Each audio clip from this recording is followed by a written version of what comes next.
Méchant et pas content de David Cali et Maureen Poignenec aux éditions ABC Mélodie. Grand, méchant et pas content. Il était une fois dans une forêt sombre et ténébreuse. Tout semblait à peu près normal dans cette forêt. Les loups mangeaient les petits chaperons rouges et leurs mamies. Ils dévoraient les porcelets, 3 à la fois. Ils avalaient les chevreaux, 7 à la fois. Les ogres, eux, faisaient peur aux touristes qui avaient perdu leur chemin. Les sorcières, au nez pointu, lançaient des sortilèges aux beaux princes en 4x4. Les quelques chanceux intrépides qui en réchappaient repartaient avec un souvenir de leur périlleuse aventure. Bref, chacun vaquait à ses occupations. Les affreux Jojo menaient tranquillement leurs petites affaires. Un jour, arriva dans la forêt sombre et ténébreuse une vieille dame qui s'installa sans autorisation dans une maison abandonnée. Cette misérable bicoque avait, paraît-il, appartenu à une famille de nains qui, visiblement, n'était pas très costaud en ménage.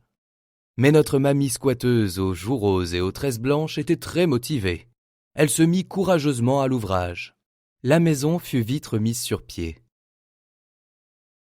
La vieille dame, qui répondait au doux nom de Bergamote, commença à préparer de belles galettes dorées qui attirèrent vite les curieux et les gourmands.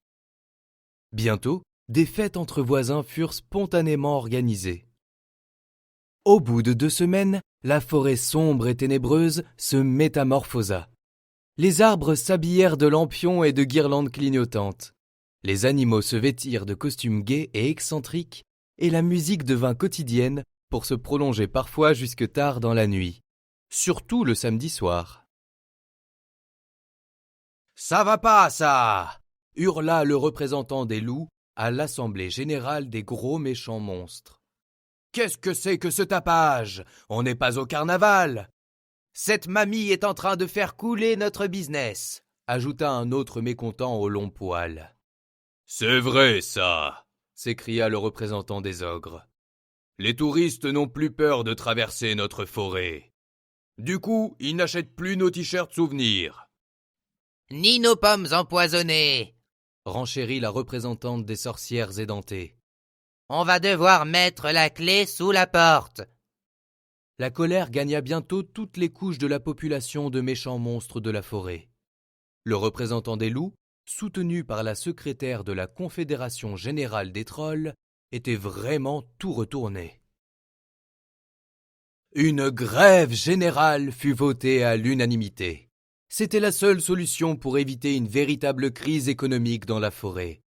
Sans les sortilèges, les barbecues de cochons et les dégustations de chaperons, le bon équilibre de la forêt était menacé. Malheureusement pour tous ces affreux individus, les gens s'habituent assez vite au changement, surtout quand il s'agit de faire la fête. En l'absence de gros méchants monstres, la forêt s'égaya chaque jour davantage. La plupart des arbres étaient maintenant décorés de guirlandes et de lampions. Des manèges en tout genre firent leur apparition. Une vraie fête foraine. En réponse à ce véritable outrage, une grande manifestation fut organisée, avec un service d'ordre bien rodé pour éviter les débordements de groupuscules de trolls un peu trop turbulents. Les loups défilaient en tête du cortège, qui, selon les différents syndicats et associations, dépassait la barre des 50 000 participants. Mais personne ne put vraiment vérifier les chiffres, car ce jour-là, Bergamote avait organisé un concours de quiche très suivi. Le lendemain, le cortège, qui avait soi-disant doublé de volume, mit le cap sur le village. Mais personne ne put vraiment vérifier le nombre de participants, car ce jour-là, Bergamote avait organisé une fête déguisée vraiment très suivie.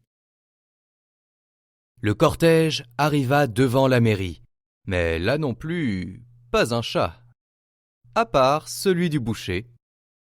Monsieur le maire, grand amateur de fêtes, était lui aussi à la surprise partie de Bergamote en compagnie de son épouse.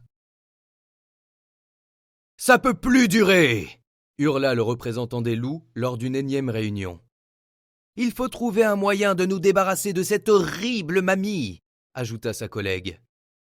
On pourrait appeler la Société de protection des contes de fées, proposa la représentante des sorcières, qui n'avait vraiment plus beaucoup de dents.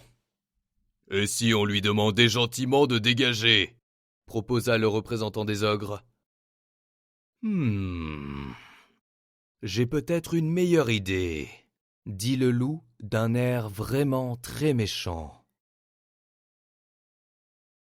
Le jour suivant, un magnifique carrosse citrouille s'arrêta devant la maison de Bergamote, qui venait juste de terminer une séance de tai chi en plein air.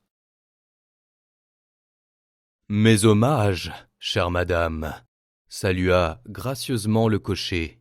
« Monsieur le maire m'envoie vous chercher pour un concerto de piano dans la salle des spectacles de la mairie. »« Avec plaisir, » répondit Bergamote, qui ne se fit pas prier pour prendre place dans le luxueux véhicule.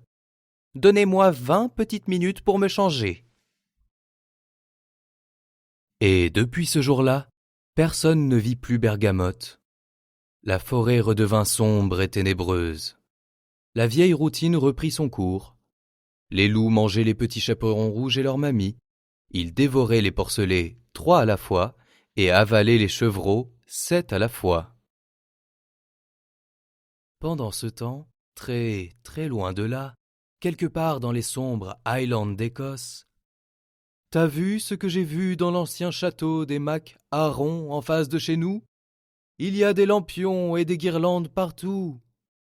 Je sais pas, ça m'a l'air bizarre. Tiens, regarde ce qui est arrivé sous la porte. Voyons voir. Tiens, une invitation à la fête des voisins.